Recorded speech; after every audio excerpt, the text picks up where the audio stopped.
Assalamualaikum warahmatullahi wabarakatuh.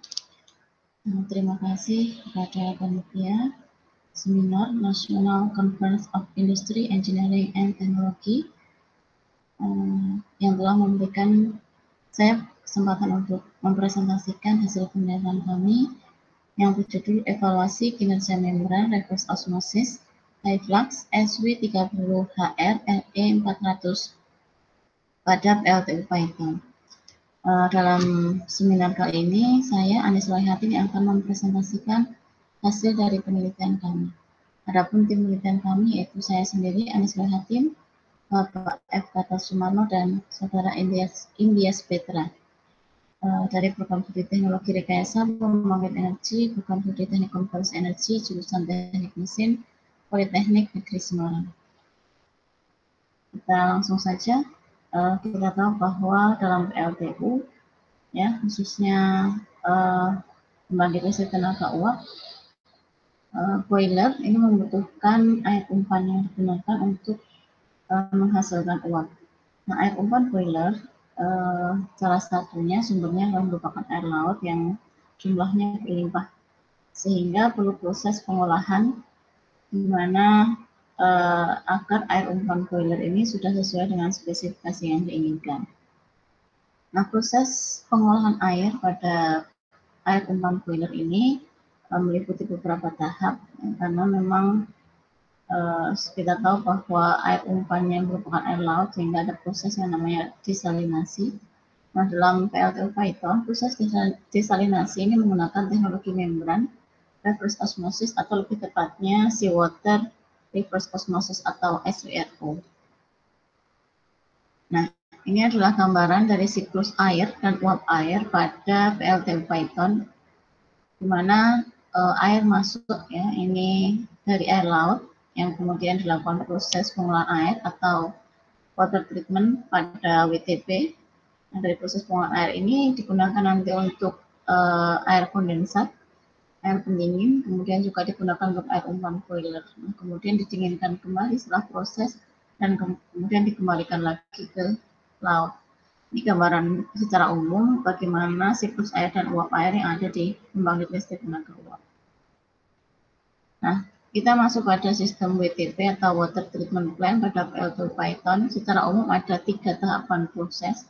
Yang pertama adalah pre-treatment, ya, di mana air laut diolah dulu, diolah awal dari mulai clarifier, kemudian filter, kemudian ada coagulation dan flocculasi. Nah, kemudian dia akan masuk kepada tahap yang kedua, yaitu UF treatment, yaitu pengolahan dengan menggunakan ultrafiltrasi. Nah, setelah itu dari proses ini dia akan masuk pada proses pengolahan dengan teknologi membran RO.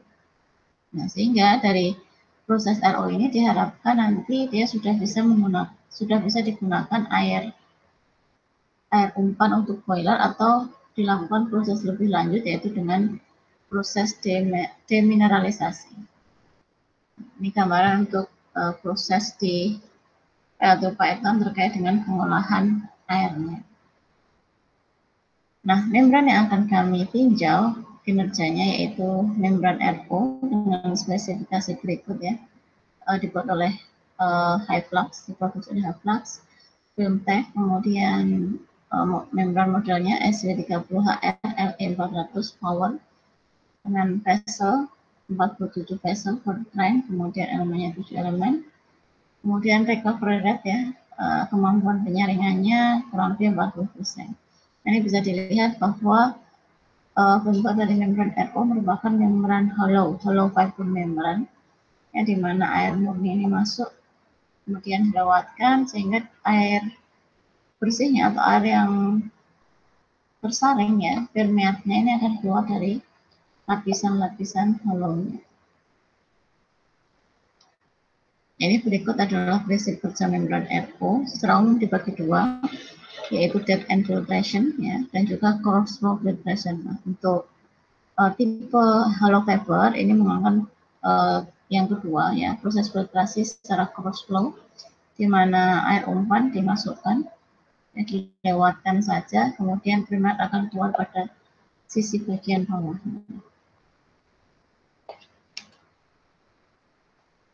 Nah, untuk teknologi membran RO itu sendiri atau teknologi membran secara umum, kita tahu bahwa teknologi ini merupakan teknologi separasi modern ya, yang menggantikan teknologi desalinasi konvensional. Ya, khususnya adalah destilasi, di mana kita tahu bahwa destilasi ini membutuhkan energi yang cukup besar karena adanya proses pemanasan. Kemudian keuntungan dari teknologi membran ini adalah memiliki efisien pengisian yang lebih baik serta kebutuhan energi rendah karena dia hanya menggunakan beda tekanan saja dan tekanannya juga tidak terlalu tinggi. Nah, kemudian permasalahan utama dari teknologi membran adalah adanya fouling. Ya, selain fouling itu juga ada swelling, kemudian ada scaling ya secara umum, di mana fouling ini nantinya atau permasalahan ini nantinya akan menurunkan kinerja membran, investasi tinggi dan juga perawatannya juga cukup mahal. Selain itu juga dapat membatasi aplikasi yang lebih luas. Sehingga permasalahan-permasalahan ini perlu dikontrol, di mana salah satu cara mengatasinya dalam permasalahan fouling ini untuk memperlama umur membran adalah dengan cara proses cleaning. Ya, proses cleaning atau proses pembersihan membran. Nah, pada PLTU Python, nah ini menggunakan proses pembersihan membran RO dengan cairan asam, yaitu asam sitrat C6H8O7 sebagai bahan utama. Sedangkan bahan tambahan lainnya adalah amonium hidroksida, di mana berfungsi untuk menyesuaikan pH. Nah, secara umum ada 3 tahapan proses cleaning atau proses pembersihan pada membran RO di PLTU Python. Yang pertama disirkulasikan selama 2 jam, kemudian didiamkan sementara dan dilakukan proses perendaman atau soaking membran selama 2 jam. Kemudian langkah kedua juga hampir sama ya, sirkulasinya juga selama 2 jam, kemudian direndam lagi selama 2 jam. Kemudian baru sirkulasi ketiga selama 2 jam, kemudian diakhiri dengan flushing atau pembilasan membran RO. Setelah proses cleaning ini nanti membran RO akan siap digunakan kembali. Nah, dalam penelitian kami menganalisa kinerja membran RO sebelum proses cleaning atau pembersihan dengan setelah proses cleaning. Nah, diharapkan kinerja membran dapat meningkat setelah proses cleaning. Nah, ini adalah beberapa parameter yang nanti akan kami analisa atau kami pelajari. Yang pertama adalah salt rejection atau persentase garam terbuang. Ya, ini didapatkan dari satu conductivity product ya, konduktivitas produk per konduktivitas masuk ya, dikali 100%. Kemudian kinerja membran yang kedua adalah salt passage, yaitu adalah persentase garam lolos. Nah, ini juga kita dapatkan dari konduktivitas ya, konduktivitas produk per konduktivitas masuk dikali 100%. Nah, kemudian yang ketiga adalah recovery. Ya, recovery di sini adalah kemampuan penyaringan dari membran RO, di mana recovery ini kita dapatkan dari debit produk, ya, dibagi debit masuk dikali 100%. Nah, selain kinerja membran kinerja membran ini atau ketiga parameter ini ada satu lagi yang nanti akan kita pelajari, yaitu terkait dengan beda potensial, terkait dengan beda tekanan ya, atau differential pressure. Nah, ini adalah parameter kinerja membran dari membran SWRO secara umum.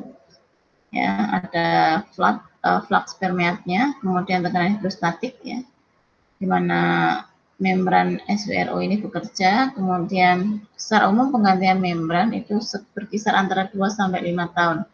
Atau secara kinerja atau umur itu akan mengalami penurunan 20% tiap tahun. Kemudian kemampuan recovery-nya berkisar 30 sampai 45, pH berkisar 5,5 sampai 7 dan kemampuan rejeksi atau persentase garam terbuangnya sangat tinggi ya, 99,4 sampai 99,7. Nah, dalam penelitian kami akan membandingkan unjuk kerja membran sebelum proses cleaning dengan sesudah proses cleaning. Kemudian data yang dihasilkan akan diolah, kemudian akan disajikan dalam bentuk grafik, dan dianalisa unjuk kerja membrannya, kemudian dibandingkan dengan parameter kinerja membran SWRO tadi. Nah, yang pertama, hasil pembahasan kami terkait dengan kinerja membran yang pertama, yaitu persentase garam terbuang atau salt rejection, kita lihat bahwa sebelum proses screening, ya, kita lihat bahwa persentase garam terbuangnya ini lebih rendah dibandingkan setelah proses screening. Artinya bahwa proses screening ini memperbaiki ya, kemampuan dari membran atau kinerja dari membran, khususnya untuk garam terbuang atau salt rejection di sini. Nah, kita lihat di garis ini, di garis lurus ini adalah menunjukkan batas ya, di mana membran ini harus digantikan, yaitu pada 95%. Artinya kalau pada garis ini, maka membran itu sudah tidak layak untuk digunakan, sehingga harus dilakukan proses penggantian. Nah, kalau kita lihat dari hasil analisa kita, kinerja membran masih cukup bagus, ya, karena dia masih berada di atas 95%.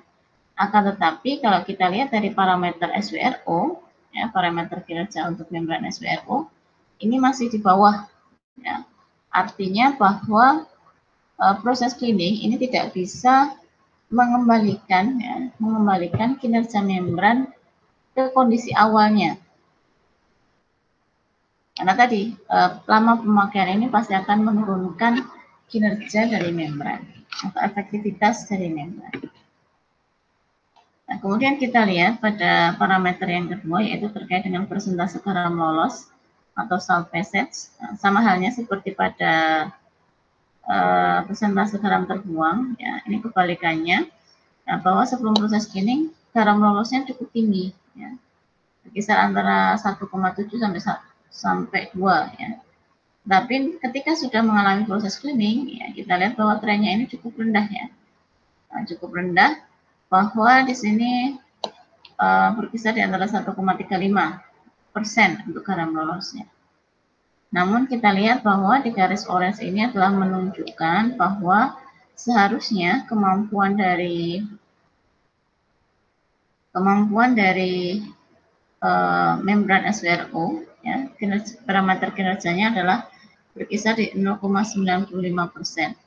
Artinya bahwa persentase garam lolos ini, ya, ini sudah tidak bisa kembali pada kondisi awalnya, kondisi optimum dari membran SWRO ini.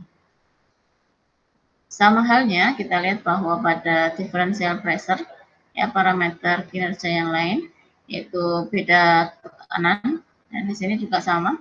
Ketika sebelum proses screening beda tekanannya cukup tinggi. Ya, ini karena adanya fouling, ya, yang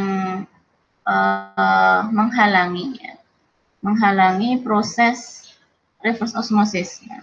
Ketika proses cleaning itu membersihkan fouling yang ada pada membran, sehingga beda tekanan ini cukup rendah, ya,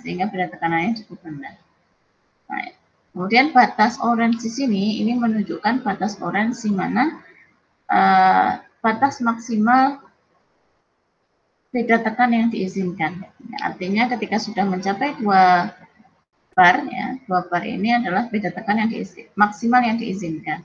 Ketika melebihi dari 2 bar, maka kondisi membran atau membran ini sudah tidak layak untuk digunakan. Ya, karena foulingnya mungkin cukup tebal. Yang terakhir adalah kemampuan penyaringan. Ya. Jadi untuk kerja membran terakhir yang kita lihat adalah berdasarkan kemampuan penyaringan atau persentase recovery. Ya, kita lihat bahwa di sini mungkin grafiknya cukup naik turun, ya, dimana pada umumnya sebelum cleaning, ya, persentase recovery-nya, ini cukup rendah, ya. Kemudian di sini persentase recovery-nya ini meningkat. Nah, ini menunjukkan bahwa proses cleaning ini berjalan cukup baik, sehingga kemampuan penyaringan ini juga cukup baik. Nah, ini adalah batas maksimum, ya, recovery optimum yang diharapkan. Ya, artinya kita juga tidak boleh melewati 60, tapi kita juga tidak boleh kurang jauh dari 60. Jadi persentase recovery yang baik, yang optimum itu adalah pada sekitar 60%. Nah, kalau kita lihat di sini bahwa hasilnya ini masih di bawah 60%. Baik sebelum cleaning maupun sesudah cleaning. Nah, berdasarkan data dan analisis kami setelah dilakukan proses cleaning pada membran RO pada PLTU Python, ya, persentase salt rejection-nya atau persentase garam terbuangnya meningkat, ya, dari 97,03 rata-rata menjadi rata-rata 98,4%. Ya, kita lihat terjadi peningkatan, tetapi memang tidak bisa mencapai pada parameter optimum, ya. Kita lihat tadi pada parameter kinerja membran SWRO itu kan sekitar 99,4 sampai 99,7. Kemudian persentase salt passage atau garam lolosnya adalah 1,88%, turun menjadi 1,34%. Nah, ini sudah menunjukkan adanya peningkatan kinerja. Kemudian persentase recovery juga turun dari 50,19% menjadi 45,65%. Sedangkan beda tekanan atau differential pressure turun dari 1,52 bar menjadi 1,1 bar. Nah, hal ini menunjukkan bahwa proses cleaning atau proses pembersihan membran ini berjalan cukup baik. Namun kita tahu bahwa penggunaan membran yang semakin lama artinya tidak bisa kembali sesuai dengan parameter kinerja membran awalnya atau parameter kinerja membran mula-mula. Nah, penggunaan membran RO yang semakin lama waktunya pastinya akan semakin menurunkan performa atau kinerja membran RO. Jadi proses cleaning atau proses pembersihan pada prinsipnya hanya memperlama umur pemakaian membran. Yang pastinya lama-kelamaan juga membran ini harus digantikan. Nah, kemudian yang ketiga, ke depan ya akan di penelitian ini diharapkan bisa dilanjutkan, di mana diarahkan untuk memperkirakan masa pakai membran RO ya, dari data yang ada dengan menggunakan pemodelan otomatis sehingga kita bisa mendapatkan perkiraan ya, masa pakai membran dan kita bisa mendapatkan perkiraan kapan membran itu harus digantikan. Nah, begitu untuk hasil penelitian kami. Terima kasih, semoga bermanfaat. Wassalamualaikum warahmatullahi wabarakatuh.